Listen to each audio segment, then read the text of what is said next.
classes. Thank you. So who'd like to start with that?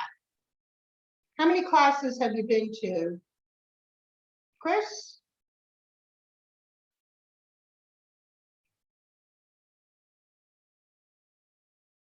No one? Is it for anyone, is this their first class? Yes, for me, it's the first class I've taken. Oh, good. And the reason I'm taking classes and going to also get some help from Haley as well, because I'm technologically challenged, shall we say.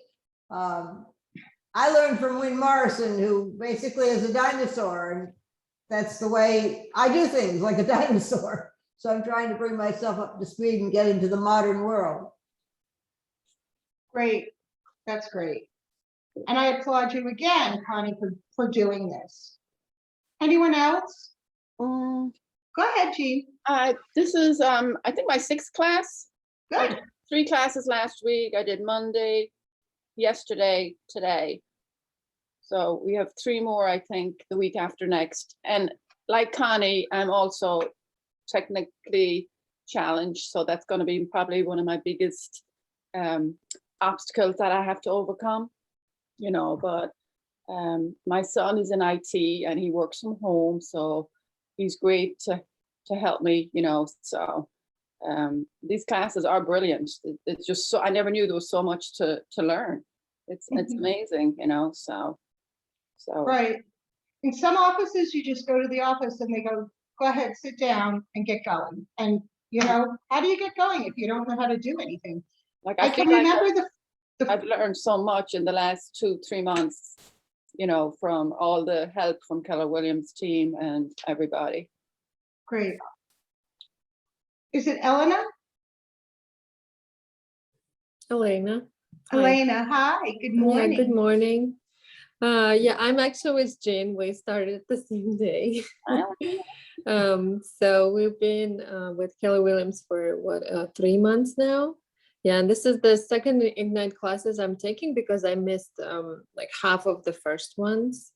But it's actually good to go over it again. Like now, like this is 5th and Ignite 5 and 6, I think we took, but it was different coaches. So it's good to hear from different people, different their experience. It's very, very helpful to actually learn from people who's doing it for a while and they know all the ups and downs and they share it with us. It's really good.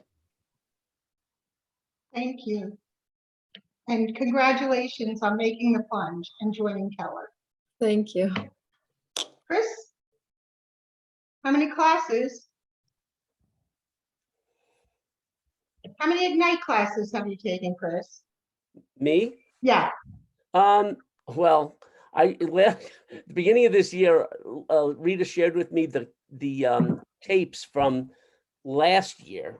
So I saw those, and then when they did Ignite, I think not a couple of months ago, I did sit in on those, and it was so much different listening to live speakers, you know, talk and interact. And there were a few from Mid-Hudson that I really got a lot out of. So that's why this time I just felt it's worth it. You know, everyone I learned something different and something new.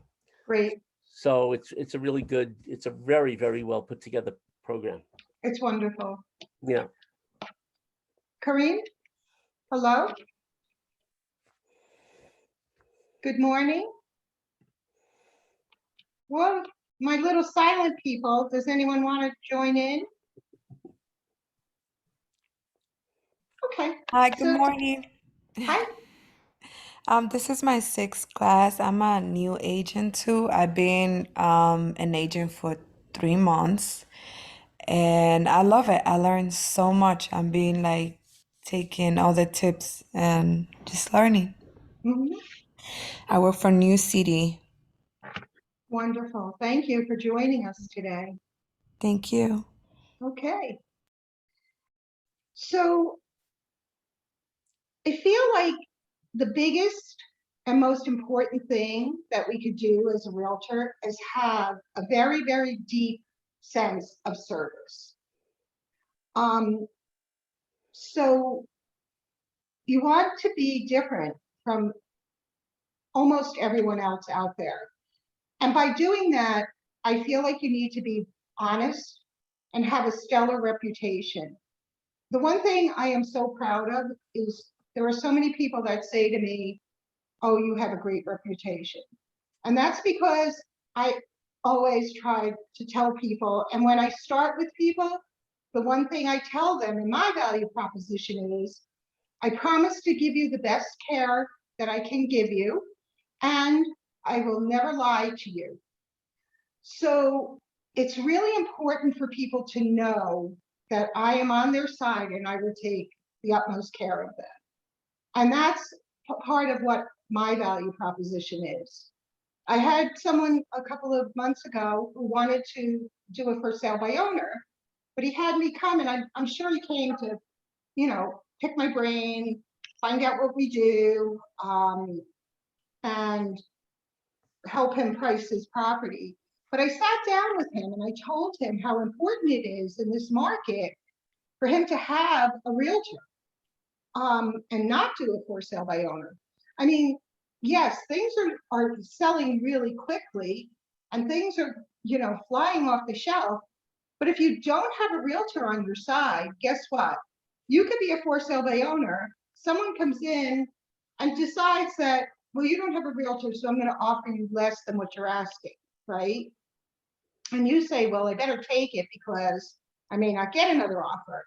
In the meantime, we put the house on the market. He did decide, because I explained to him that I had clients that I could bring to the table, that we were going into the multiple MLSs, that there would be people coming from all different areas. And I mean, he did happen to have a very cool house too. And don't you know that the house is selling for $50,000 over ask price? So I think he was very happy that he did decide, because the money he is spending in commission, he's making up on the other side by the house going for a higher price. So, there is a place. Does everyone have their student guides? Did you print them or do you have them? Well, what you can do is think about it. And first of all, the underlying purpose, as I said, is for us to deliver the best service possible, right? And then we have to have our value proposition, and we also have to decide who we're the fiduciary for. And of course, that would be our buyer or our seller. So everyone understands fiduciary, correct? Yes, everyone? So you know that if you're the fiduciary for someone, that you will give them the utmost care and consideration. So with Keller, the other good thing that we have is not only training, but we also have scripts. They have so many scripts that, you can practice and practice. You could get a script partner. And as I said, after a while, it becomes second nature. The words just roll off of your tongue. Okay, so let's go to the next slide. So this is about what successful agents do every day.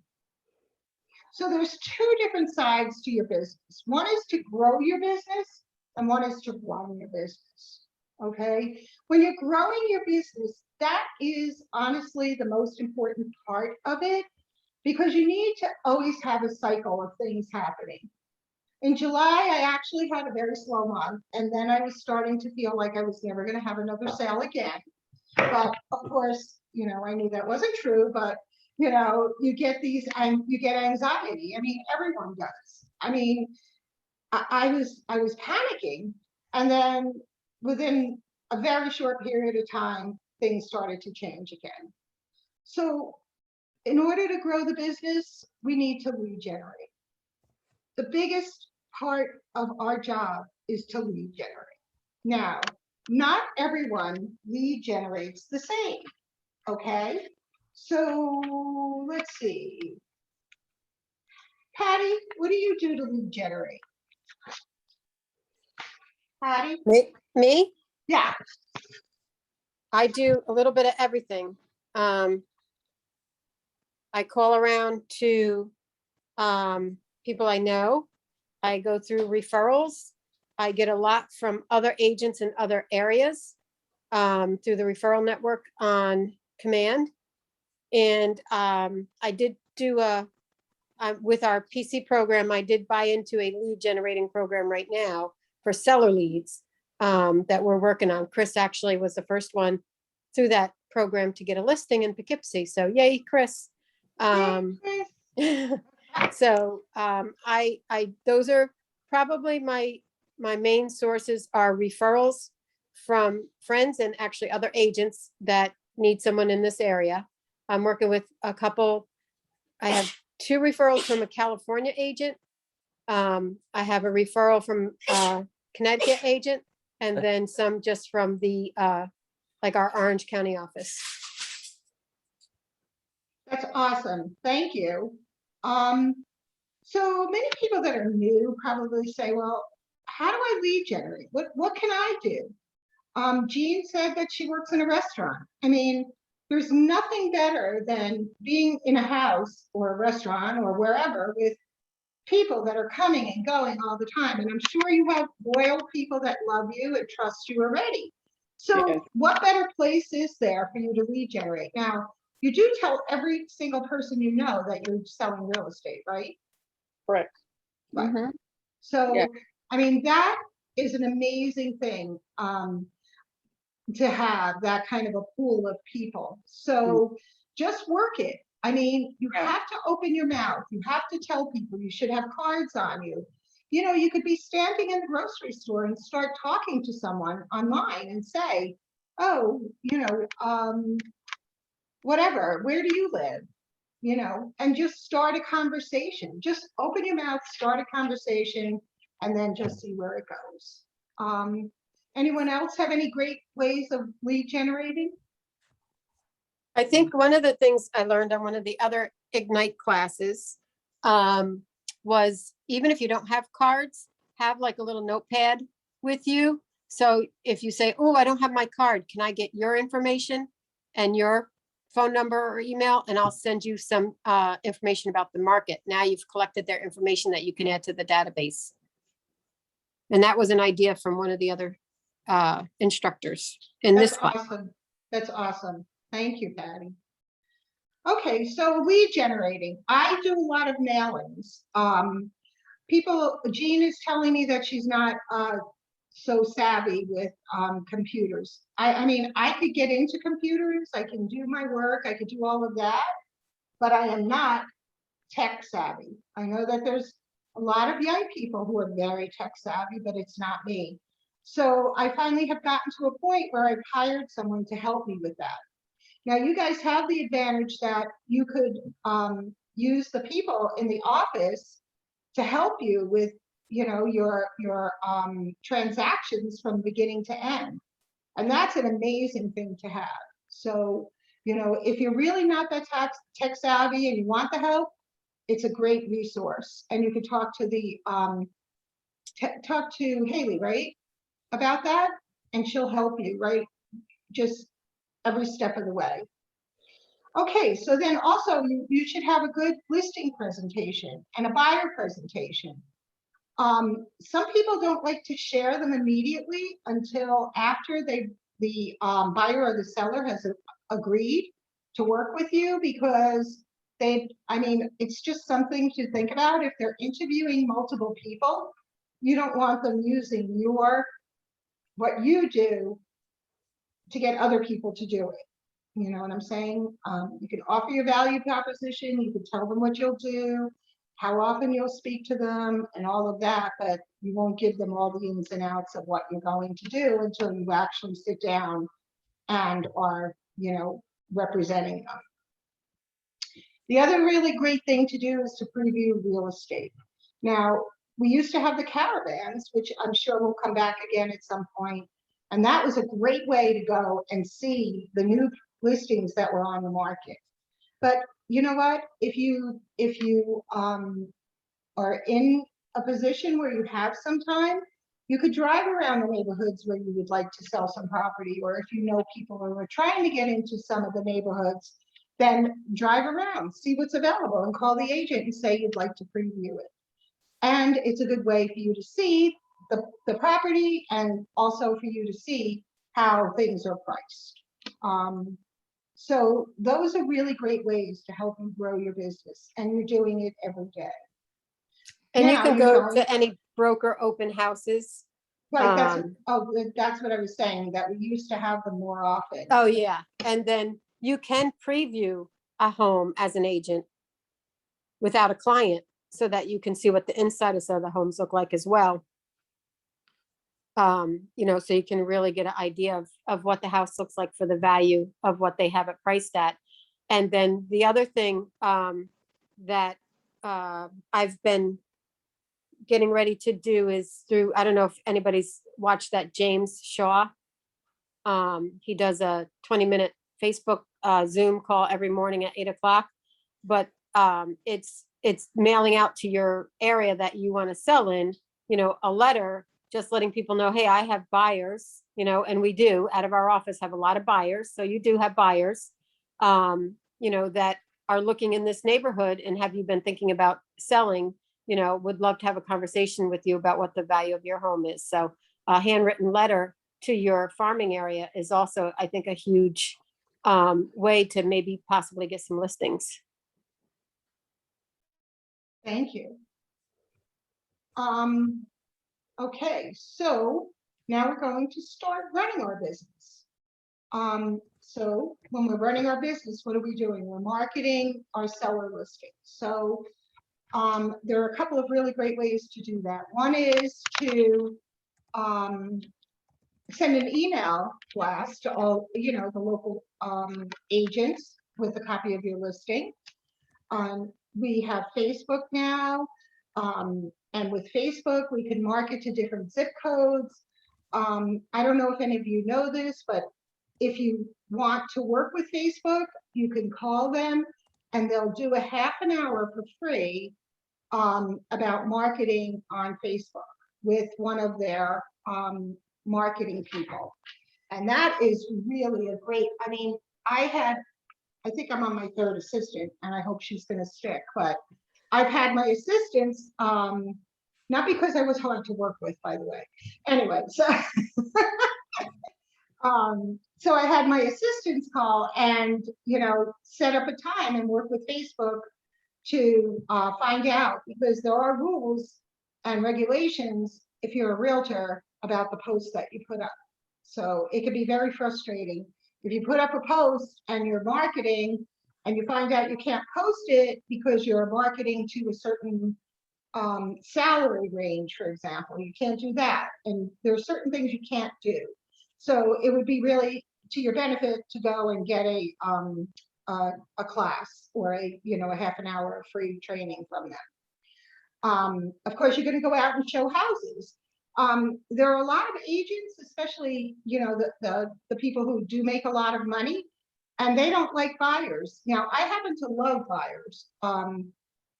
I find that they're, well, let's put it this way.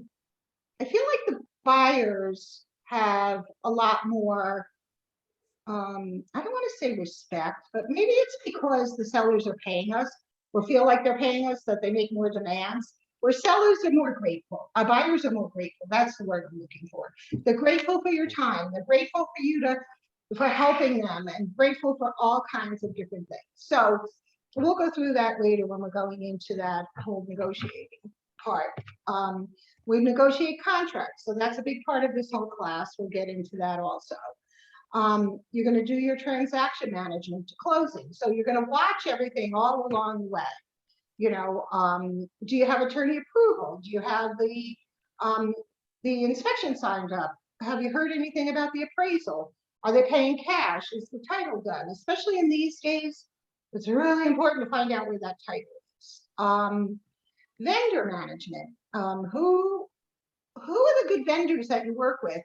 I've been a bit disappointed. I don't know if some of you have experienced this, but the attorneys have gotten a little snotty over the past few months. And, you know, I'm not very happy about that. So if I hear that anybody is being fresh to any of my clients, you know, guess what? Cross their name off the list. So that's the kind of vendor management that I'm talking about. Another one is I've heard that one of the inspectors, I didn't hear, I actually witnessed and had a big problem with it. The inspector gave their client an estimate of how much it would cost to fix some things in the inspection. Now, a lot of you are new and you might think that's okay, but if you read their contract that they have with the buyer, the first thing in the contract says that they're not allowed to give a price. So if you hear anything like that, that guy comes off the list. There's no way that they should be doing that. If there's an issue, then you bring in a contractor. You don't have, the inspector should never be giving a price. So these are the ways that you manage your vendors or the people that you work with. I have a very tight, small list of people that I work with who, you know, have proven themselves to be very valuable and who really take care of my clients. The bottom line is, I don't care if they're good to me, I care if they're good to my clients. That's the most important thing. Setting your goals, making sure that you know where you want to be by the end of the year. Do you want to do one transaction a month, or do you want to do 10? I mean, that's up to you, where you are. You know, if you have a full-time job like Linda, then it might be hard for you to, or Elena, to get out there and do 10 a month. Well, do what you can. And eventually, you know, it could turn into a full-time job for you. Make sure that you follow compliance. This is major, major, major. I mean, I have heard agents say things where I just want to lay down and die. Some of the things that come out of their house. I'm like, you want to go to jail? You know, like, this is just insanity what you just said. So keep your mouth shut unless you know what you're talking about, and never pretend to be a lawyer, a contractor, an attorney, or whatever. You are the realtor. Your job is to represent your client and to make sure that the right people are there to help them through the whole process. And make sure you watch out for that risk management. You know, just be very careful. You know, that's why they have us do the code of ethics every 2 years now, because the code of ethics changes. I mean, I was on the board for years, so I had code of ethics in my head until I wanted to, like, I don't know, I don't want to get gross, but it really did, you know, after a while it gets to you, but it's really important to pay attention to all of this stuff. Big one, number 8, attend the trainings and get the coaches. Kudos to all of you for being here. And hopefully you'll get to Mega Camp next week. I was supposed to go to the live Mega Camp, and unfortunately they canceled it. My heart is totally broken because I love Gary Keller so much. I respect him, and there's no one in the world who cares for us as agents more than Gary. But I'll be there. I'll be at every class. It's so important. It's so important to listen to the bigwigs and what they do. And you find out, guess what? A lot of them are just like you and I. There are things they don't know too, and have a hard time with. So, you know, get to those trainings, find out as much as you can. And then this is a really big one. Manage your money. Know how much money you're making. Put the money aside for the taxes. Big one, I'll tell you. Yeah. Learn from experience. That's all I have to say. Manage your money well. If you, you know, if something isn't working and you're spending money on it, stop it. I track everything. Stay away from Zillow. Do not get involved with them. I was working with Zillow for many years, and now I'm not, because they're trying to take our business away. Okay, so anybody have questions about any of this, or did you find value in this? Everyone? Yes? Mhm. Good. Okay, we'll go to the next slide. Okay, so this is your value, everyone. So do you want to take like 2 minutes and just write down a simple, precise description of the benefits that a client would have by working with you? So everybody just think about that. And write down a very simple, like 2 sentences, that's all you have to do, of why someone would want to work with you.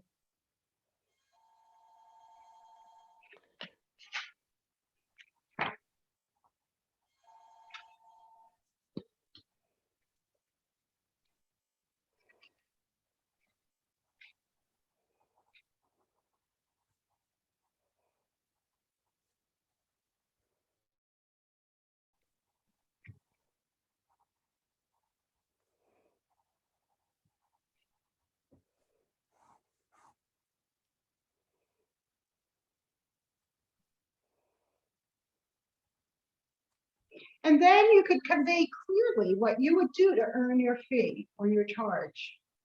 So write that down.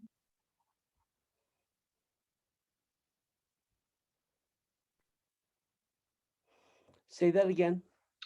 So you want to clearly convey what you will do to earn the fee you charge. What will you do to earn that fee?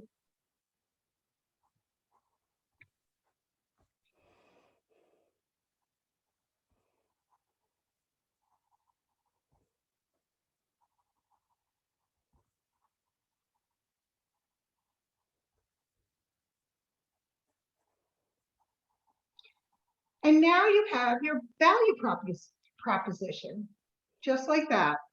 And that is the covenant that you have between you and your client. I was at a class one time and I heard this very high power realtor talk about when he has his listing presentation, he tells his client that they'll only hear from him if he has an offer. And I thought to myself, well, that's kind of a crummy thing to say. I feel very strongly that your clients want to hear from you. It doesn't have to be every week, but it could be a periodic thing. Okay, here's a quick little text, or here's a quick little email. The people have their inspection lined up. It's this date. I will be there. I will make sure that everything goes smoothly. But that is something that I always do. The next little thing you could call or text or however you convey with them. Okay, guess what? All of their paperwork is in for their mortgage. Now they're ready for the appraisal. It's on this date, and I'll be there with a handful of comps for them to see why we think this house is worth what we've listed it for and what you're selling it for. Guess what? They got their mortgage approval, and we're just waiting for a clear to close. So these are the things that you could be doing, over the course of the transaction to keep in touch. I mean, I get clients who are very needy, and so you have to be on top of them, and you have to be, the needy ones you do. You just have to, take it as part of the job that you have to talk to them, more often. So, so does anybody want to give me a quick little value proposition that they have? Justin, hi. Hi, Justin. You there?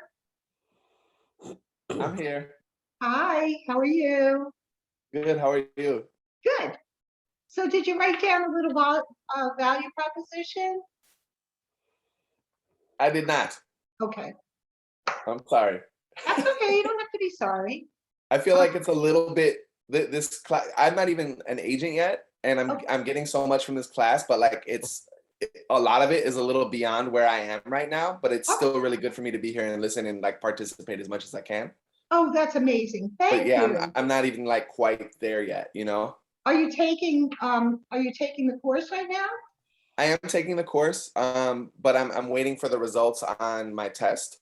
Oh, wonderful. Congratulations. Thank you. And thank you so much for being here. It's really good to be here. Thank you for doing this. No problem. Tessa? Sorry, what Hi. was the question? What was the question? What am I It doing was, here? did you write down a value proposition? No, I didn't actually. Okay. All right, well, if you guys want, after the class, it would be a good time for you to like think about it and think about some of the things that we've gone through and maybe write one down or just be thinking about it. Like I said, it takes time for all of this stuff to sink in and for you to realize what it is and why you're so important to people, but it'll come. Okay, we'll go to the next slide. Okay, so here's the aspects of service. We deliver value. We build daily success habits. I mean, I work every single day. I mean, that's really disgusting, but it's true. But that's my choice. I don't have little kids. My boys are grown. My husband actually has his license, and I did that because then he's take ownership of the business. He's retired, and it makes him feel like it's our business and not just mine. And he helps with, the silly things that take time but are so important, putting up signs, going to an inspection, doing things that, I may not have time for. So anyway, but we do work, and we have, really good daily success habits.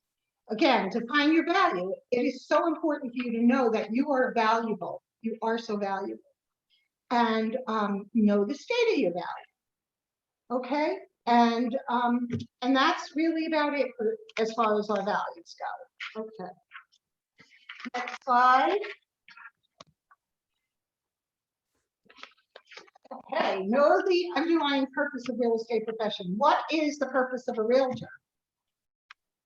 Anybody jump in. What's the purpose? Facilitate the transaction between buyer and seller. Exactly. That is our job. And that's what you know what? All of this training is amazing and it helps us get to that bottom line. But here's our job, to list and sell properties. Think about it, everybody. That's our job, And all of this stuff that we're learning is to help us list and sell properties. That's the big purpose, right? And we can't let the big monsters take it away from us, the Zillows or the Redfin or any of these online people that thinks that they're going to put us out of business. No way. They cannot replace what we have, and that is the human touch. And they can't replace somebody like us who know our neighborhood so well, who know I know all of the bylaws and protective covenants in my neighborhood. I mean, we have value that a computer can't give them. And I mean, after the transaction is over, what I say to people is my job is just beginning. Now I'm here to help service you. If you need a guy to come in and, do some electrical work, call me. I'll take care of it for you. I'll find out somebody who can get there right away for you. So those are the values that we have as agents, okay? And we have to communicate that to the people. It's not just about the bottom line. I mean, I know it's nice to make a lot of money, and I know it's important, and I feel like this job has been so wonderful for me over the past 17 years, but I am not driven by money. I'm driven by the fact that people really are so happy in the end, and that's really important to me. And then exhibit a continual drive to put your clients' needs above all else, and that is really where I come from. You have to come from service, and you have to come from people being the most important person in the transaction, either your buyer or your seller.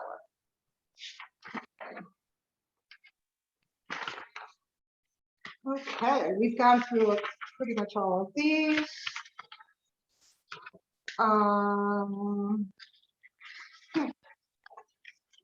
This is a packet, and most of them are blank, thank goodness. Let's see. Now we're going to go to what buyers want. So we could go past all of these here. I think we've touched on all of them. Okay, so what do buyers want? So this is a little bit outdated. It's from 2018, so that would be like the results for 2019. So it's a couple of years behind, but I don't think that it's that much different today. I don't I don't think I have the, hold on just a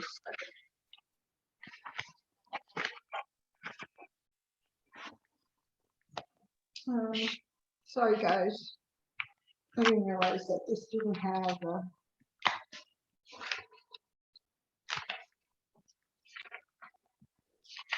okay. Well, I know that there are numbers here. Do we have them, Haley, the numbers for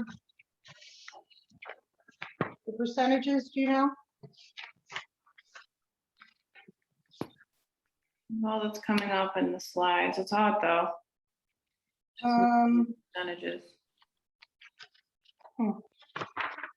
Okay, well, I know I saw it in here somewhere, so if you guys don't mind being patient for 1 minute.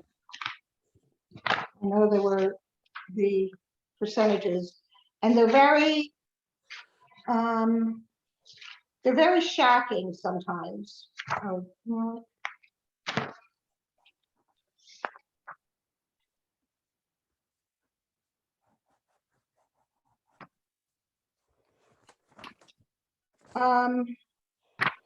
Okay, well, we'll just read these, and if I come across it, I'll let you know. They want you to help them find the right home to purchase, obviously. They want you to help them negotiate the terms of the sale, help with price negotiations, and other. Okay, so this is a really interesting market right now. Wouldn't you call it that? Interesting? Right now, there are people that are putting in multiple offers, and it's really tough for buyers out there. A lot of the buyers have become discouraged. Okay, anyway, I find it. So the buyers, 52% of them want, so like half of that circle want you to help them find a home. I mean, that's why they have you. And then only 14% want you to help them negotiate. I think a lot of them have it in their minds how much they want to spend. And then they want you to help with the price of the negotiations, which I think is a little bit, which we'll talk about a little bit more after this. Determine what the comparable homes are for selling, that are selling. Help them with the paperwork, help determine how much the home buyer can afford. I don't actually do that. That's only a 4%, but I don't do that. I make sure that they go to their, again, they go to their professional who can help them do that, who's their mortgage broker. Help them find and arrange financing, which, you know, you can give them the 3 names of who you would recommend that they use. Help the buyer more about neighborhood or area. Now, be careful about that also. You know, there's that big word steering that you have to be careful of. Help the renters of buyers, you know, and then there's other. So right now, with the market that we're in, it's a really difficult time. Buyers are really fleeing because they can't find things. They keep changing the areas that they're looking in. I am running into a lot of difficult situations because where it says help them negotiate the price, I feel very strongly about people not overspending on their bot purchases. And I tell them that right up front. I will tell people when they're putting in an offer, I will tell them to let me know what their price is, that they won't be pissed off about if they do get the house. So like, in other words, if they're going to go above asking, I want to make sure that they know that if they do get that house and they're out of that craziness of negotiating and being in multi-offer situations, that they're not going to say, oh my goodness, what did I do? So we'll go through that again also in a little bit when we go through the buyer contracts and stuff. So, okay, we can go to the next one. And what is it that is the value to the buyers? The reputation, that is the biggest thing, 19%. to make sure they're honest and trustworthy. And again, that's what I say. There are two things that you should expect, that should help you make a choice when you're picking an agent. Do you like them? I mean, you can't work with somebody you don't like. I mean, you'll be fighting all the way through the transaction. And number two, do you trust them? So do you like them and do you trust them? Well, that becomes a win-win situation for both of you. If they don't trust you, it's not going to work. So those are the things that I say to a buyer and a seller right from the beginning. The next thing, the agent experience. That's another very high one, 16%. The reputation is 16%. Family and friends, 14%. So they'll use family and friends. I try to stay away from family and friends because it's harder when you're emotionally attached to a situation. So very often, if it is a family, when my son was buying a house, I did not get involved at all. Well, first of all, it wasn't my daughter, it was my son. So I had to keep my mouth shut. And second of all, they were buying in Long Island and I don't know anything about Long Island. So I just stayed out of it. The first time I knew anything about the house was the day that they closed when we went there. Of course, they bought their own house, but that's another story. Another thing is the agent's knowledge of the neighborhood. And do they have a caring personality? Are they a good listener? That they respond to you quickly, that's 6%. So these are all the things that a buyer is looking for in an agent. That they're accessible because of technology. Association with their firm, only 2%. So that's the other thing. I mean, we're very lucky, but people hire you, they don't hire the agency. And I really believe in that. If they volunteer in the community, that's also something that's important to people. But guess what? It's really more important to you to be visible to the other people out there. And designations, people don't really care about that. Like 1%. So that's what a buyer is looking for. Okay. Anybody have any questions? Okay, next slide. Okay, so here's the big one. What do sellers want? And this is the biggest problem right now, is finding those sellers, right? Does everyone agree that this is a tough job right now, even for the most seasoned people, right, Patty? Patty? Anyway. I'm driving, but yes, I agree 100%. Okay. I mean, we don't have any, we could just triple the buyers today, these days, but it's really kind of hard to find those sellers. Yeah, I'm marketing my buyers to potential sellers to try to get business. Right. That's what we're doing. We got to market the fact that we have the buyers to get the sellers. So, okay, so what do the sellers want? They want 20% want you to market the home to potential buyers, just like what Patty is saying. So how do we do that? You could send out postcards. You can put it on social media. You could put it out there for everyone to see. Help price the home competitively. So here's another situation right now, because we have such a crazy market. So now when I go into a listing presentation and they ask me how to price it, and this is just what I do. I'm not telling you that this is what you should do, but I do all of the comps and I show them the comps and where I think it should be priced. And I price it a little below. So you might ask, why are you doing that? Why are you doing that?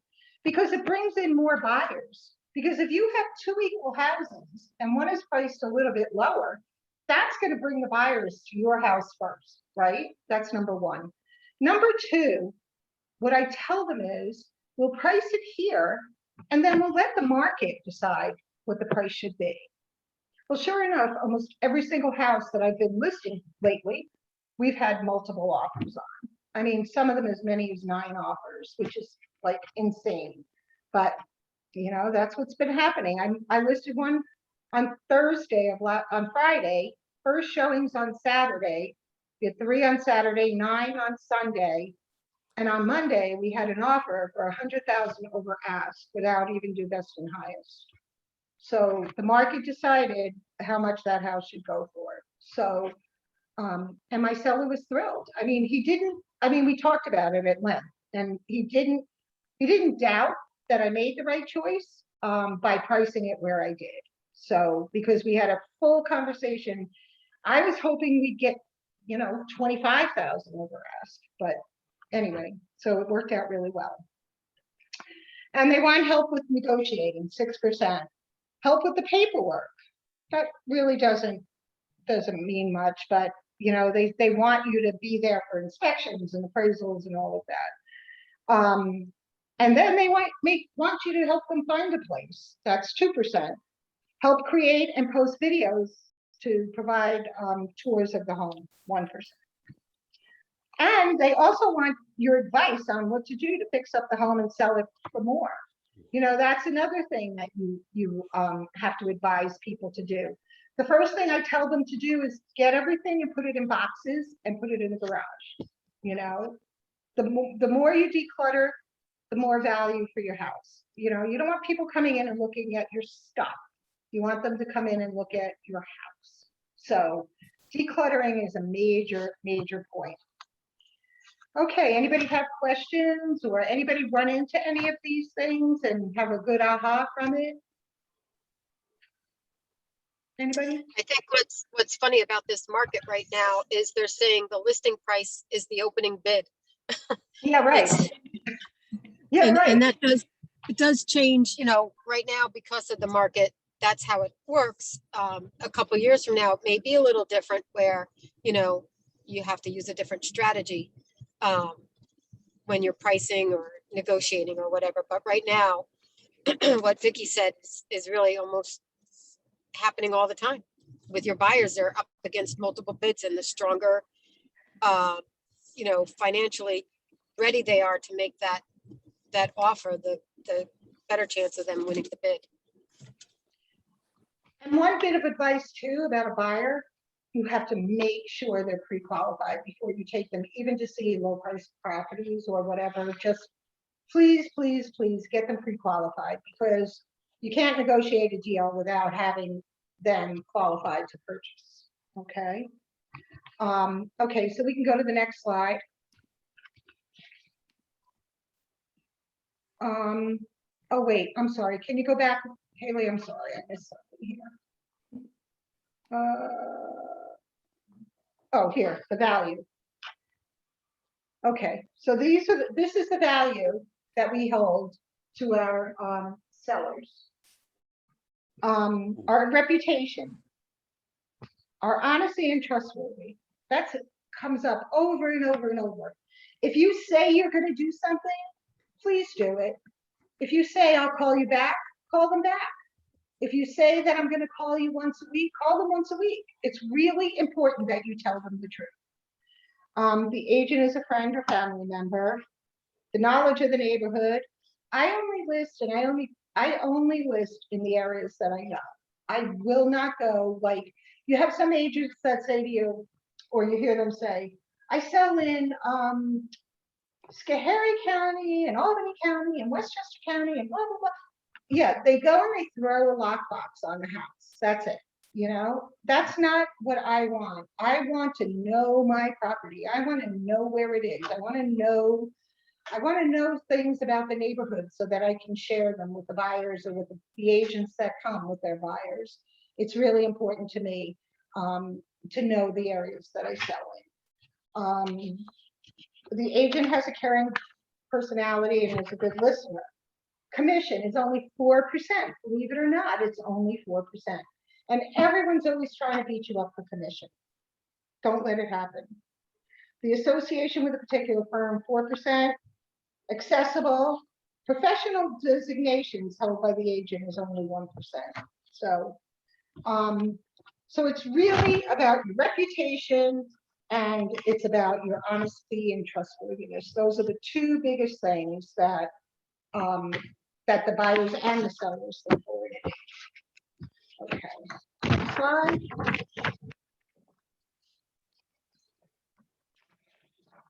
Okay, so who are your competitors? Anybody? Everyone. Right. Everybody's our competitor.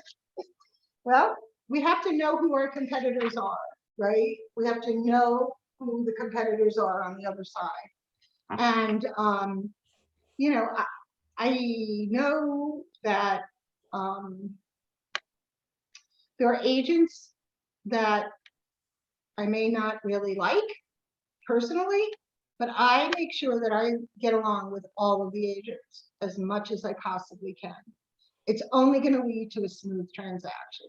So know who's on the other side, know who your competitors are, and treat them with the utmost of respect. You don't have to like them, you just have to pretend that you do. So there you go. Those are my words of advice for today. Do you guys want like a 5-minute break?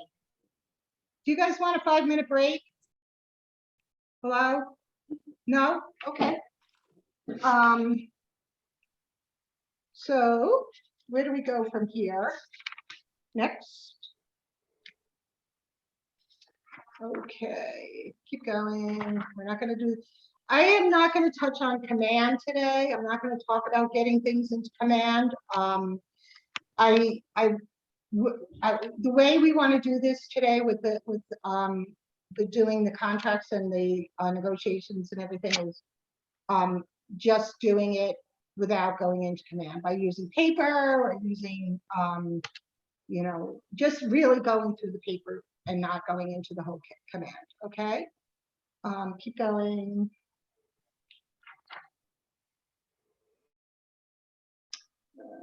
Okay, I think we've gone through this, Haley. Okay. So distinguish yourself with the information, okay, that you know. Chris knows business. Chris knows how to deal with people. Jean is in the restaurant business. I'm sorry for the rest of you. I didn't get your story, but I'm sure that whatever it is, you have a good value for whatever, for what distinguishes you from the rest of the pack, which makes you that special agent. We all have different personalities. I mean, you know, you could tell I'm really very quiet and shy.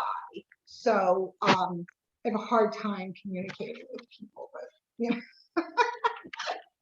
but then there are people, I mean, I know wonderful agents and they attract like personalities. So there's a personality for everyone. There's a personality, there's someone who wants to work with you because you're quiet and shy and not, you know, the loudest one in the room. So anyway, okay, so here we go.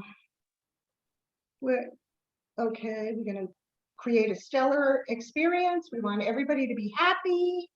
Come with your game face on. I mean, I heard this once really early on, and it's really true. No matter what you're going through, come with your game face on. I mean, I have 4 sons, and you know, there are times we've been through some real challenging situations with them, and I might be crying all morning, but the minute I step foot in my business outfit and get in front of my people, they wouldn't know for the life of them that I had, you know, a bad morning.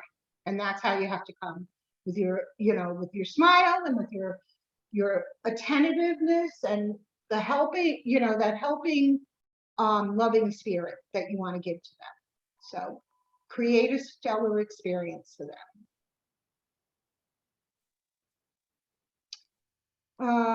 Value, success habits, define your value, keep going. I think we've done all this.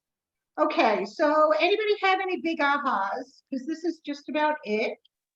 Anybody? Big ahas from this? Anybody learn one thing? No? Haley, did you learn anything? Chris, what did you learn?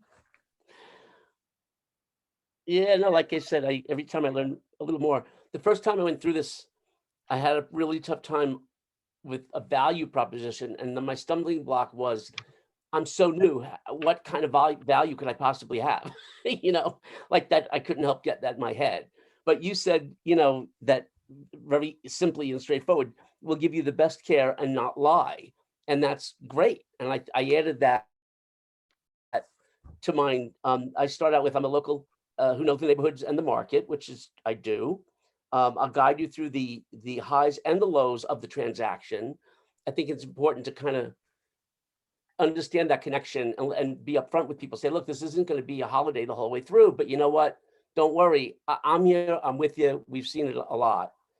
I always throw in that I'm going to offer the resources of Keller Williams that are only available to me, because I really do believe what I've seen. There is so much that we're able to do that I know other agents don't have that at their disposal. And I think that really is something that's important. And then I just added, and I will give you the best care and never lie. So it took me a couple of months, but I got it together. So thank you for that. Congratulations. I'm Yeah. really proud of you. That's so amazing. And that's why I started this class with, this is the most important part of real estate. Having that feeling that I am important, that this is important. You know, I mean, I just love when people say to me, you know, I couldn't have done it without you, or you got me the best property, or whatever. I mean, it really, I take it to heart. I mean, you just don't know how much it means to me. Those are the big things that have been my blessings over the years, or the people that I've come in contact with, and the number of people that I've helped one way or another. I've never had anybody say to me once, why did you sell me that house? And so I want to keep it that way. And that's why I said to you about trying to make sure in this market that people don't overpay. Seriously, we just don't know what's going to happen in the next year or two. So we want to make sure that they're in a position when they're buying these very expensive items that they're not going to be sorry later on. So anyway, so anybody's thinking change after this? Anyone? Just to kind of talk about that, like with the value proposition a little bit too, is where I got one of my last clients was through a Facebook mommy group, because I worked with 2 clients that we finally found a home. And somebody on that group was asking if they knew of anybody of a agent that they could work with. And 2 of them actually reached out, and she was the stranger to them, you know, saying that I took the time, even though they weren't a high end, you know, $1 million client, find their home for their family. You know, so she called me, and that was, you know, there are other ways to get people, is just the fact that when you really show you care, it's going to show up when they talk to their friends or other people they don't even know, who says, well, who helped you find your home? They're going to share your information.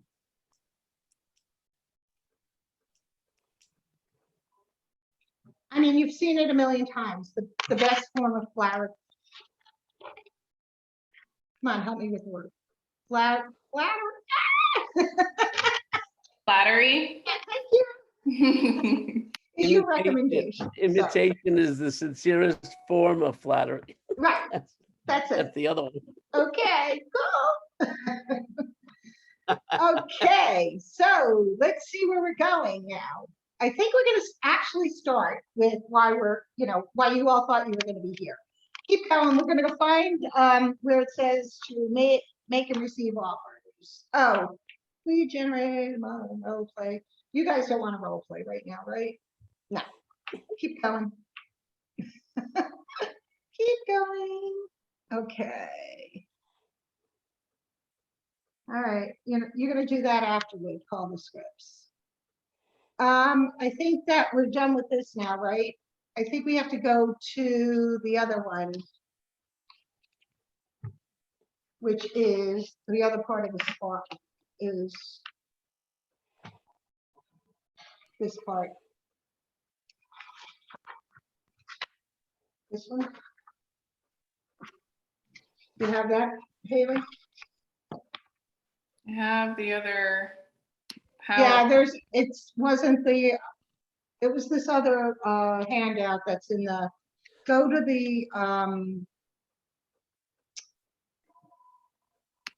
let me see. So student, No, not the student. There's three of them, so go to the third one, not the student, not that value proposition.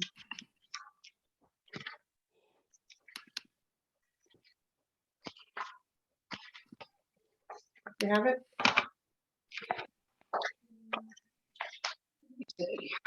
make and receive offers PowerPoint. Yes, good, thank you.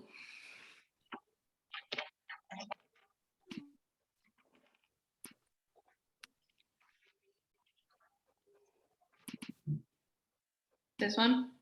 Yes.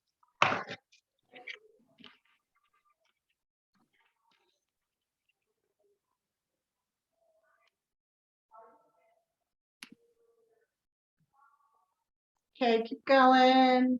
Go, go, go. Okay, here we go. This is it. Okay. Has anyone here, let me just close the door.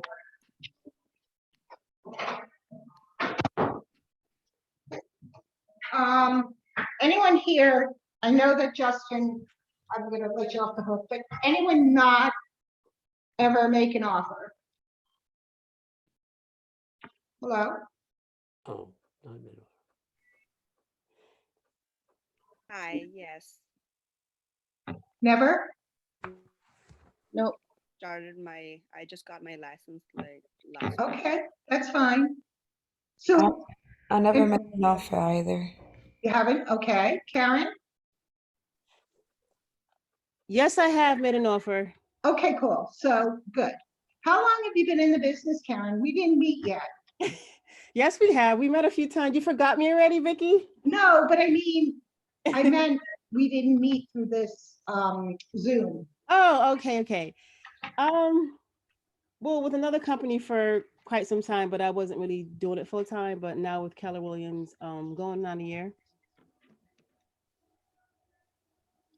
Okay, so Patty has joined me, so that's really cool. So now you have both of us. Isn't that exciting? I can see you're all very excited. Okay. Yeah, I know, me too with the first today. Okay, so we're gonna start with presenting, we're gonna prepare the offer, and we're gonna start with that. All right, so let's start with, what was the first thing that you guys are going to do when you start working with a buyer? Make sure that they, pre-approve, what? pre-approval. Perfect, exactly. Make sure they get that pre-approval. It's so, so important, you know? Because otherwise you could be showing them things that are 100,000 over their budget. I mean, come on, that's happened to me and it's not pretty. Because after, you know, now that you've shown them those houses, none of the ones in the real price range are ever gonna match up to what they're, you know, to what they really want. Okay, so once a buyer has found the house, can you go to the next one, Haley? I think the next one.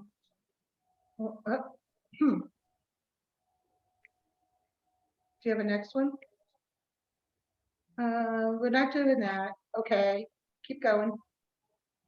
Keep going. I'm not doing that either. By the way, we are not allowed to put, we're not allowed to put letters from the clients in with the offer. That's against the code of ethics. Okay, does everybody know that? Most agents don't know that. They try to do it all the time.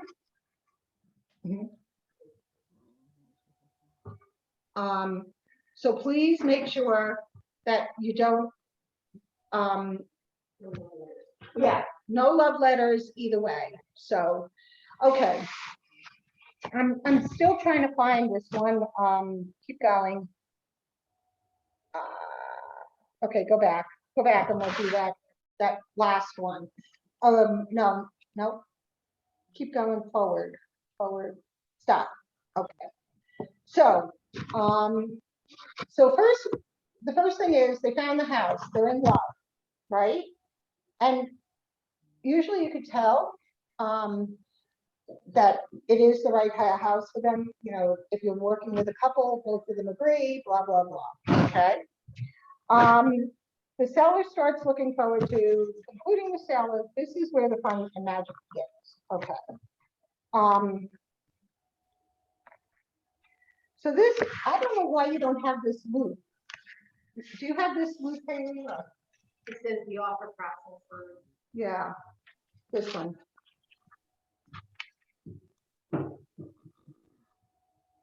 There. Ah, okay, you found it. Yay. Okay, so let's start with that, the top one. The buyer makes the offer. So part of your job is to make sure that they're presenting the right offer. You talk them through it. You see what the price is. You see what the comps are, right? You're going to get the comps together and show them what is actually sold.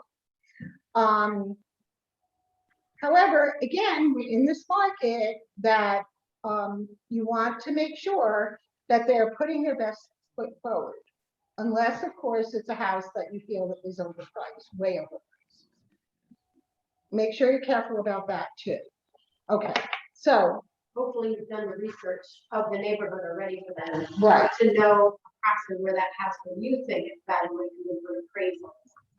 right, and that's the other thing that we'll talk about as we go along. Okay, so you make an offer. The seller responds in one of the three ways. They counter offer, they accept the offer, or they reject the offer. If they counter offer, they're going to start negotiating. And we're going to go through all of this. This is just the outline of what we're doing. He accepts the offer, and then you begin the contract to close process, or he rejects the offer, flat out rejects. And then the buyer agent contacts the listing agent to learn more. Don't assume no means no. So, you know, we have to find out exactly why they rejected the offer. Okay. And that goes back to what you said earlier about getting to know the other agents, so that you can pick up the phone and have a good conversation and what the seller's looking for. Right. And, you know, it's really can be very difficult, honestly. Like, there's a house in my neighborhood. I live in the neighborhood. I sell in the neighborhood. It's listed 100,000 easily over what it should be. The realtor showed me the comps that she used because, well, it's complicated, but in any case, because she didn't know how to price the house, doesn't mean that that's the right price. And that's what the people should be paying. So I had to advise my buyers to put in an offer that was like 150 below ask, which is really tough in this time. But, you know, I said to them, I can't allow you to spend that much money on this house because it needs a lot of work and it'll never be worth what you're paying for it and having to put that much money into it. So it does help when you do know the neighborhood and you do know the comps, and you know, all of this comes with experience too. Everything that we're talking about, you can learn from things that we've done, like Patty's, you know, you could talk to Patty about it, or if you're having a situation and you don't know how to cope with it, pick up the phone. I mean, you know who's on the ALC. It's Patty, it's me, it's Beth, it's Lee. You could call any one of us and we'll help you through the process. I mean, you know, sometimes that's all you need is for someone to say, yes, you're doing the right thing, or no, why don't you think of it like this? Okay, so the emotions get really high with these kind of situations. So you have to be the one that's level-headed. You have to be the one that's advising the people to get through this. And win, lose, or draw, I mean, it's going to come out the way it's going to come out. So, but it's up to you to keep everything calm and try to have the best situation possible for you and your buyer. Okay, so let's go next one. A little preparation goes a long way. So we're going to prepare the offer, we're going to present the offer, and then we're going to go through the offer process. We'll write the offer, and then we're going to respond, and we're going to have the daily success habits.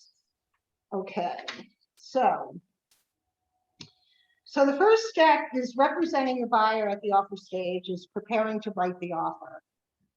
So that was that checklist that was back there. So there is a packet for you guys that you can you know, download or you can print.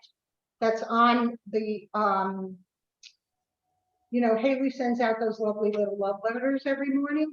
At the bottom, there was a place you could click and print all of these materials. So, you know, I would advise you to print them so you have them when you're taking the class.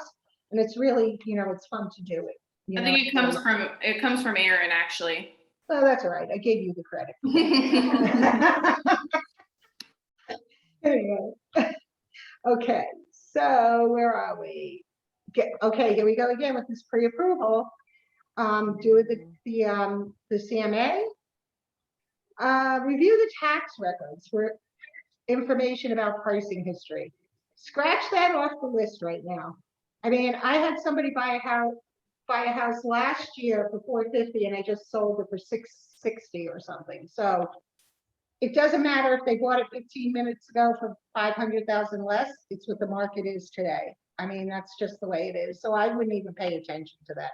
And when people come to me and say, well, they only bought it for this much money, and I would say to them, well, this is a different market. I mean, you're either going to buy in this market or you're not.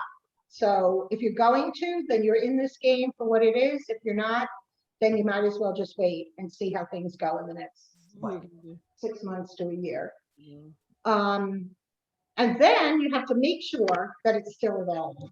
This is another thing that agents are not putting in accepted offer right away, or they put in accepted offer okay to show and whatever. And it becomes very complicated and heartbreaking for your buyer. If there's already an offer that's been accepted, I will not put in an offer unless, you know, the buyer is just dying to, but why would you do that? I would keep moving at that point, okay? So that's the checklist that you go through to prepare to prepare an offer. And that checklist is in your toolkit. So which of these can be done before you prepare the offer?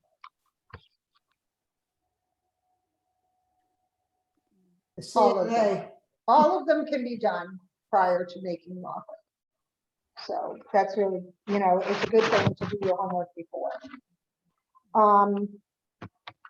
Again, it's really important, especially now, to have a good rapport with the listing agents, because believe it or not, people are people. They're going to go with people that they want to work with. And if you know, they think that you're going to give them a hard time through the whole process, you know, they may encourage their seller to take another offer. These things happen.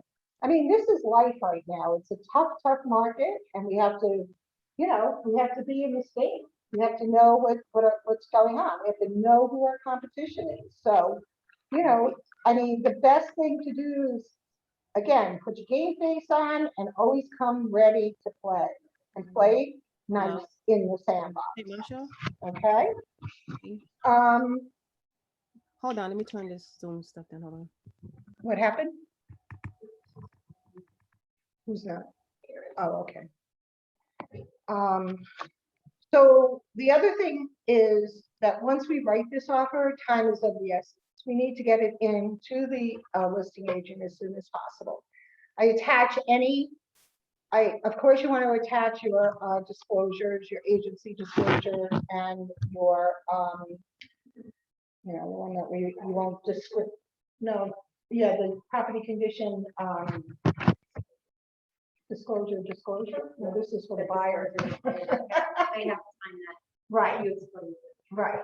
So, so you're gonna have all of any of your paperwork that you had them sign. I would attach it to the listing. Now, in different areas, they do it differently. Some do binders, some do contracts. You should find out what is normal for the area. In Greene County and in Albany County, a lot of the agents use the full contract that's in the MLS. I love that contract. I would use it for every single deal if I could, because you fill out the contract right from the beginning, you put everything in there, you submit it, and once it's received, it's a full contract if the offer is accepted. and that can go right to the attorney. Maybe the attorney won't use it. However, the really good part about it is the buyer, if it's fully executed, can take that to their mortgage company and use that to get the mortgage going. And in this market, I've waited a month or two sometimes just to get a contract back from a lawyer, from some of these fresh lawyers. So it's something you might want to look at as you progress. Otherwise, binders are fine. Most people will accept a binder no matter where they are, but I do like the full contract. So if you're in the Columbia Green, anybody in Columbia Green MLS? Anybody? Karen, you're in Columbia Green? Yes, I'm in Columbia Green. Okay, and you know that you could fill out that full contract. Yes. Yeah.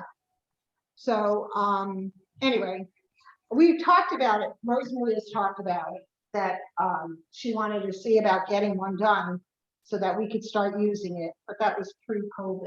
So hopefully we could do something like that in the future. Okay. So let's see. So when you're, okay, can you go to the next one? Let's see what it says. No, keep going. Okay. Earnest money. Now this is another interesting thing. So here's your checklist to make, and again, this is in the packet. If you can go back to this morning's email, it's in there. So you want to make sure that you know the price and the terms of what you're making the offer. There have been many offers that I have presented to my sellers that they have accepted something that may not have been the highest price. So price is not always the winning contingency in that offer, right? It could be, I'll tell you what people are doing right now. It could be that they're using just cash. That's something that people, like to hear, especially if it's a high price over ask. It could be that they're waiving, which I would never have anyone do, waiving the inspections. Instead of waiving the inspections, what I have seen lately and what I've done lately is have the inspection, but just say that they would not negotiate anything under, say, 2,000 or 4,000 or 5,000. So now, like, in other words, if it's a $20,000 roof, obviously they're going to negotiate that. But if it's like a hot water heater, for example, you won't try to negotiate that because it's only 1,500. So that's a term that you could be, that you could use to help sweeten the pot. You're trying to write the offers that are really strong, the strongest offers that you can right now, because these offers are the ones that are going to win. Okay. Another thing that they waive is what else? There's mortgage and that. Well, yeah. So what they're saying is, if they're getting a mortgage, they will make up the difference. This is that offer that I got was 100,000 over. They would make up the difference for whatever the appraisal came in at. So in other words, say the appraisal came in 25,000 below what they're offering, then they would put $25,000 more as cash into their bottom line. So that's another way to make the terms a little bit more appealing to the seller. Again, the seller disclosure, then so they're saying that we got to find out what's going to stay. Like, for example, the washer, the dryer. I mean, I always consider those things, but you have to look at the listing and those things go in. And you have to make sure that you check and make sure that there's no exclusions too. Like maybe they did exclude the washer and dryer. And if you have someone who is just at the top of their price point, then maybe a $3,000 more right now for a washer and dryer might kill them. So you have to make sure that that's, you know, you're careful about those kind of things. The earnest money. Here's another thing. People are not putting down the money at contract with the offer. I'm not doing it anymore either because it becomes very complicated if they put a check in, and then if the deal doesn't go through and the agency or the attorney has already cashed it, then there's a ton of paperwork to get that, you know, silly little 500 or 1,000 back. So I just build it into the first big deposit, which is usually on contract. So yeah, well, what I do is I make it at the review. So does everybody understand that? Does anybody have a question about that? Hello?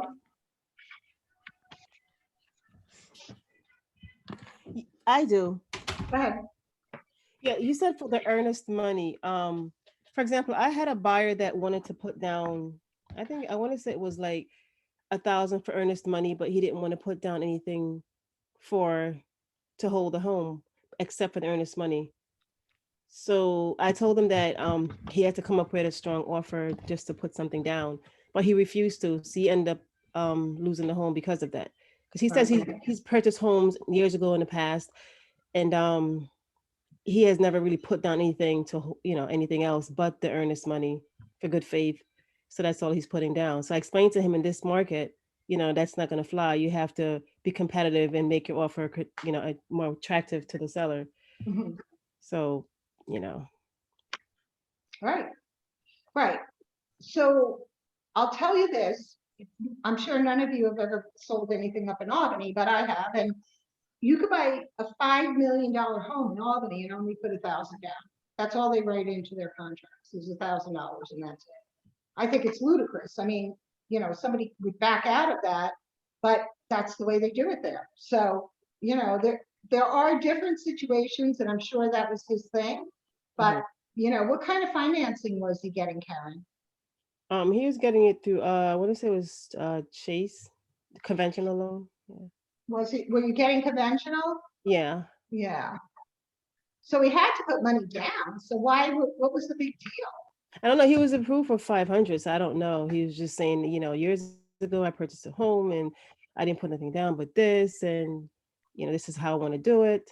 So I don't know. You can't fight with them. I mean, And I had a situation where I had the buyer going to put $30,000 down, but he didn't understand. Like I said, is that towards the purchase price? Is that towards your closing cost? Like, how do you want to do it? Because then you got to figure out what the mortgage amount's going to be.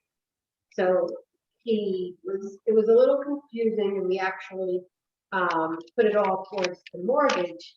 But then after the fact, we had to do an addendum to say that part of it was towards the mortgage, not towards the mortgage, towards the price of the home, and then part of it is going to be towards the closing costs. Right. So people do have to be aware, like they can put money down on contract, and it can either go mostly towards their closing costs, that the attorney at closing will write the checks for all the closing costs that are involved, or it's going to be off the purchase price. If you offer 300, put 20,000 down, and then you're going to go for a mortgage of 280.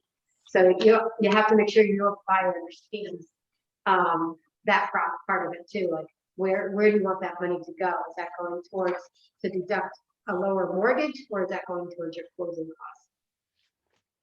Because that has to be written into the contract. So does anybody have any questions about this part of it? About what you would put into the offer? So these are the things that you're putting into the offer. The time of the acceptance, usually we give them 24 hours to get back to us. And then the financing terms. Are they getting a mortgage? Are they paying cash? How big of a mortgage are they getting? So those are all of the things that you would put into the initial offer. And just on a side note with this market too, is 24 hours in normal times is what we do. But what's happening right now, especially if it's a new listing on the market, the agent might say, we are not going to look at any offers until, 5 days in. So you just have to be aware of that, so you can let the buyer know, we're not gonna hear anything for 4 days because they're gonna continue their showing. So just be aware of what's going on with that particular listing, if you're putting an offer in for your buyer. I have a question. Sure. So the earnest money, I didn't know that the buyer can choose how many he wants to put down. Is So it true? it is true. Huh. So it's typical in some areas, like Columbia County, the lawyers there won't take less than 10%, which I mean, that's crazy. In Greene County, I usually put 5%. And I ask them if that's okay. You know, I mean, 5%. But sorry? those are the money they can lose if something will go wrong and they already in the contract. And if they're already in the contract and they want to back up for some reason, they can lose those money. Well, they could lose the money if they, if all of the contingencies are met. So in other words, you have to go through attorney approval. You have to go through an inspection. You have to go through the appraisal, and then the mortgage. So there are 4 contingencies that are your, I call them my lifeline, that could still give you that chance to get out of the deal.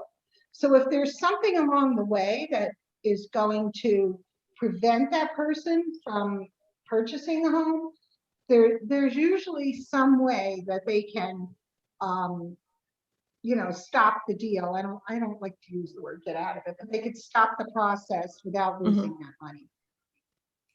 What if they get pre-approval and they get mortgage, but they still want to get out the deal? Well, then they need to talk to their lawyer. It depends on the circumstances. Right. Life happens. Right. And sometimes people do understand. With COVID, when that happened, I had a couple of homes in contract. Those people lost their jobs. And, you know, we had to break contracts that were almost closing. You know, as long as it's a reasonable, I think, you know, situation. And they got their money back? I've never, knock on wood, have had anybody lose their deposit, because most everything was a legitimate reason. Even if it wasn't an official contingency, it might have been a life, you know, a life happen thing. And, you know, sometimes it just happens. But like I said, knock on wood, I've never had anybody who's had to end the transaction for one reason or another, lose their deposit limit. And that's where you've got to know your buyers to make sure they're serious. And you know, that when you put an offer in, that they have clearly understood the process and what they're getting into. I think the advantages of the way we do things here in Ulster County versus upstate, where you go right to a contract drawn up by the realtor, is that when you have a binder and then you have an attorney handling all the legal stuff, you're really much safer. Your client is much better protected. So I worked in Florida for a little while where you had that thing where you did the fill in the blanks contract, but it doesn't really protect your client to the extent that their own personal attorney is going to protect them. And so I think that that's a huge advantage we have here in Ulster County, because I can say to a client when they ask me legal questions, I'm not a lawyer, I cannot advise you on this. This is a question for your attorney. And I can recommend this, and this attorney. They're experienced real estate attorneys. They know their job. They know this area, and they know how to protect you. And that's very important when you're talking about this kind of money. You're right. So right. So what kind of advice we can give them, or nothing? Just well, you know what? I don't ever have it until attorney approval. I never have the money go into escrow until attorney approval. So, you know, we're pretty much on our way along. You know, they've gotten the contract, they've seen the contract, they've signed the contract, and now the attorneys are approving it, and so we're halfway there.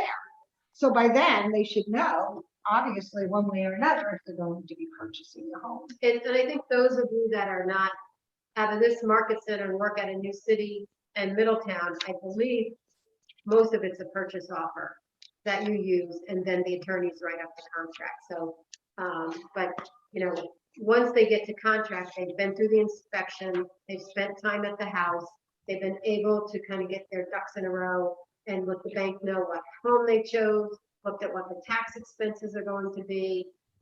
So generally by that time, when they're going in to put that deposit down with the attorney to officially sign the contract, you know, they've had an opportunity to do their due diligence and with your guidance to make sure that, yes, they are ready to move forward with it. Mm-hmm. Okay, thank you. And Vicky, I have a question.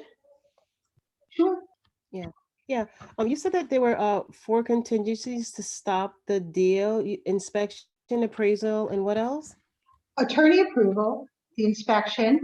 If there are things that are over 1,500 that are problems, they become negotiable items. And if people don't want to play, like the seller doesn't want to fix those things, then the buyer can back out.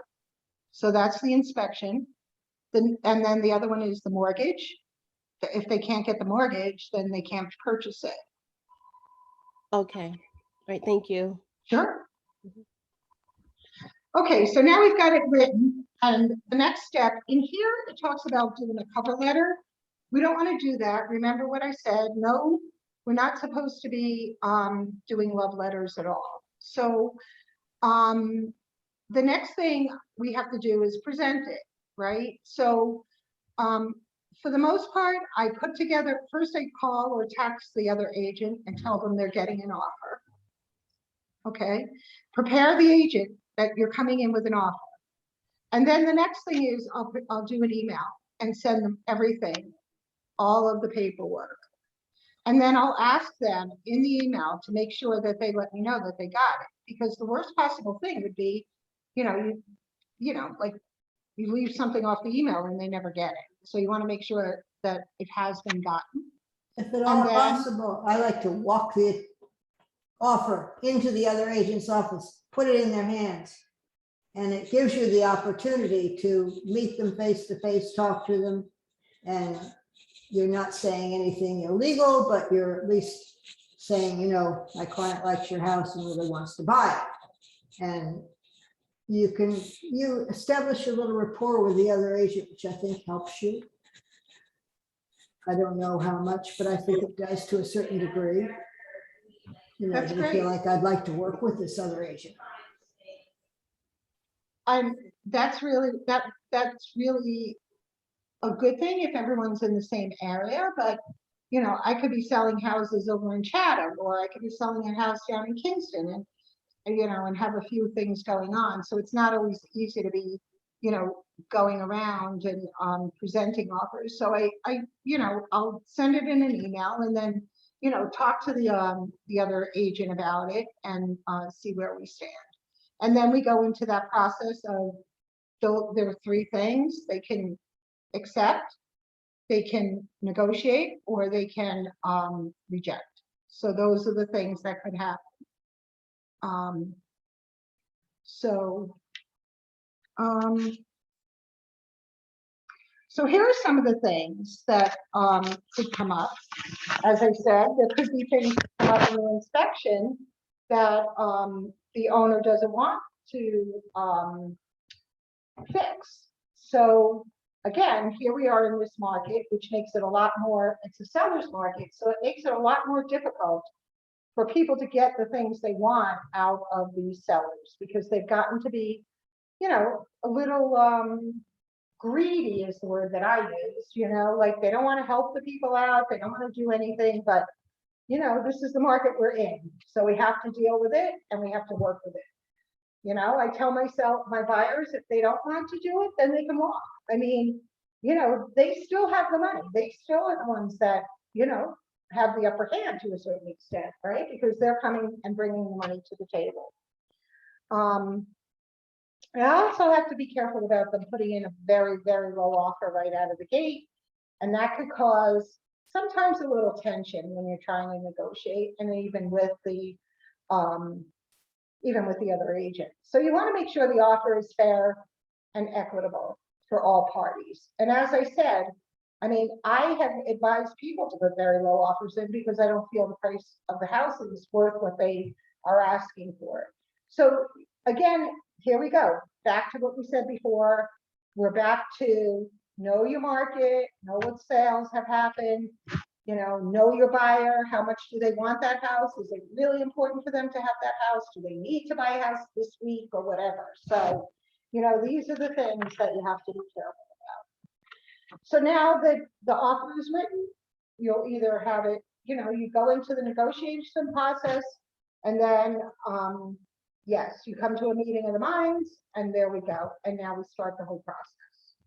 So that's the whole buyer offer situation. Anybody have any questions? Oh.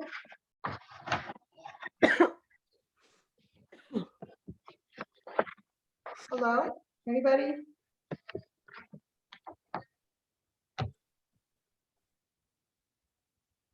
Okay, so we'll skip ahead. I'm taking a lot of time. It's okay. Okay, so let's go to the seller. Any ahas from anybody? Anyone? Anyone have any questions about anything we've gone over? No? Okay. So now we're going to go to the seller side. Keep going, presenting the offer, representing the seller. Okay. So now we're on the other side. Yay! So we're the listing agent, and all those offers are pouring in. Anyway, so the first thing happens, we receive an offer. Okay. Now they're saying gather information about the buyer. The information that I gather is I make sure that there's either proof of funds or a pre-qual letter. Those are the things, the information that I want. I don't care if they are, a young couple with a baby or an older couple or whatever. That's really none of my business. I don't want to have that information. I want only to know the facts for my seller. Okay. And now we get that, and then we present it. And then we ask them to respond to the offer. And the goal is for everyone to be satisfied. Again, back to making everyone happy and having a real streamlined negotiation process. And explain to your seller the strength or weaknesses of particular offers. That's right. Like we said before, you want to make sure that it's not just the price that they're looking at. I explain that to people because it's not always the best and highest that wins the deal when I have multiple offers. It's more the strong offer plus terms. Terms are really important. Okay. And you know what? I hate to say this, but if you have history with some of these other realtors, like for example, I'll give you an example. I've had 2 offers that won the best and highest from a particular office. Now, in both situations, they didn't call me after the inspection, which usually that's what I try to encourage, for me to negotiate the items that come up in the inspection. Because if you do it through the realtors, it can be done really easily and quickly. If you send it to the attorneys, you can have a real problem because they drag things on. First of all, in this time, it takes weeks sometimes for the lawyers to even look at it. Second of all, it becomes more complicated because now you got to go to the lawyer talks to the other lawyer, which is not always easy to do because they got to match up their times. Then they'll call me or they'll call the other agent, and we have all of this going on. So this has happened both times with this office, and both times so dirty. after that we finally got to the terms, they reduced the price so much that they were below the other offers. And all the offers had gone away because so much time had lapsed. So that's a history in my mind. I mean, do it once, okay, do it twice, now you're doing this on purpose. So know who your competitors are, know who you want to work with. And you can advise your seller. You could say to your seller, I've had this situation happen. I don't know if it's going to happen again, and it may not. Maybe their house is perfect, so you don't have to worry about it. But it's knowledge that you have that you can pass along to your seller. So your seller is your responsibility, and he should, or they should know everything that you know as far as making a deal happen and making it to the best of their advantage. Okay. So the offer comes in, we could go. So here's how you review the offer. Again, these are in your packets. Be sure that the address is the correct house. That's very funny. SBL. If you don't know the SBL, don't forget. That's right. Absolutely. That's the ID, the tax map ID. Be careful. Price. Check to see whether the offer falls in the range of the seller's expectations, your seller's expectations. Make sure you have to look at the earnest money, how much time they have. You're checking for their pre-approval, their loan approval, the terms of the financing and whether or not it's cash, and the closing date. That's another thing. I mean, I've dealt with older people the past year who can't move out in 30 days. They just can't. But you might have buyers that have to move in 30 days. That's another situation. I mean, you can help. You could talk to your seller and say, I will do everything in my power to help you, but you don't know if they can do it in 30 days. So, you know, the closing date is another thing that's important for you to look at when you're representing your seller. And the other thing too, having communications with the other agents, is I just showed a house last weekend that was under contract, and the buyer's agent just didn't disclose to the sellers that they had to sell a house, and their deal fell through. So that's the other reason to have a good relationship with the other agents, is to really know how well they know their clients, to make sure, because now that house has been off the market. Now it's back on the market, and people are like, oh, what happened? They think right away that it's a house issue, and it wasn't. It was a buyer issue. Okay, so so now you've presented the offer, and now we're on the other side. So your seller can accept the offer, reject the offer, or counteroffer. So now you're guiding them through all of this. Okay, so you know, I'll tell people, if it's too far apart, right, there are things they can do. Just say, all right, in the spirit of negotiating, maybe you just would like to come down $5,000 if they made a stupid offer, like something really low. Okay. Maybe, you know, you want to just come down a couple of thousand just to prove that you do want to negotiate. So you can help them through this process.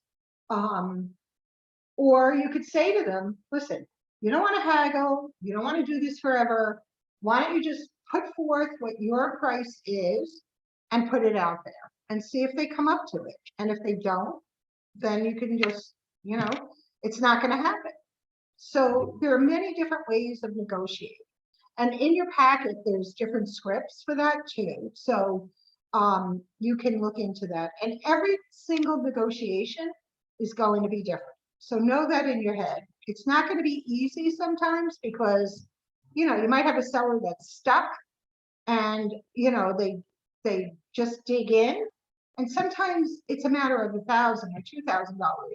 And if the house has been on the market for a while, they may not get another offer, right? And if they have to hold on to the house for 6 months, that $2,000 disappears in taxes or their mortgage or whatever. So you have to explain that side of it to them also, that holding on to it for just a few bucks is not worth it. So. And that first conversation you have when you list the house of what their motivation is can circle back to these negotiations, so that you could say, you know, if we take this offer and now you can sell this home and be at the next adventure in life, you know, what would that mean to you? How much value is that? So that's why it's important when you first meet with your seller, you know what their motivation is, because then during the negotiations, you can kind of bring that back up again. Okay, so we're really getting close in time here, but there's one more thing that I want to go through. And then I'll, you guys can, you know, go take a break and then you can do some calling. So now you have a situation where you become a dual agent. Now, this is an interesting thing because I've done it many, many times, because for a long time where I live, other people weren't selling our listing. So for many years, I'd have to be a dual agent, and I've learned how to do it, but it's not an easy job. I could tell you that right now, because you have to be careful every step of the way of what you're saying to each side, and what the perception is, that you're not just, you know, that you're not favoring one side or the other. So all I can say is, if you come into that kind of a situation early on, that you need to talk to someone about it. Again, you know, call Patty, call me, call Beth, call Rita, call someone, because it is a difficult situation. The thing that I do, that I've done for many years, is if I'm a dual agent, I will reduce my commission. And that helps. That I almost call that insurance, because then the seller doesn't get mad at me, because they know that they're saving some additional money by me to being the dual agent. So, but you do have to be careful. In some states like Florida, right, County, you're not allowed to be a dual agent. Isn't that true? Yes, but they have ways around it. Right, but I'm It's a just saying. strange market, let me tell you. Right. Very strange. So just be aware that it is, I mean, it's an accepted practice that you can do it. We have disclosures that say that they give us permission ahead of time to do it, to be a dual agent. I always have everyone sign it. And if my seller says, no, I won't sign it, I only want you to be a seller's agent, I'm fine with that. Then I'll just present myself as a seller's agent if I do have a buyer, and the buyer has to know that I can't help them with pricing or anything. So, so I think that's about it, right? Can you think of anything else? Anybody have any questions? Hello? Anybody? No? Okay, so you could take the next hour or whatever, and you could do some lead generating, some calling, you could go practice some scripts, whatever you like. Next week is mega camp. So the classes are not next week. They start a week from Monday.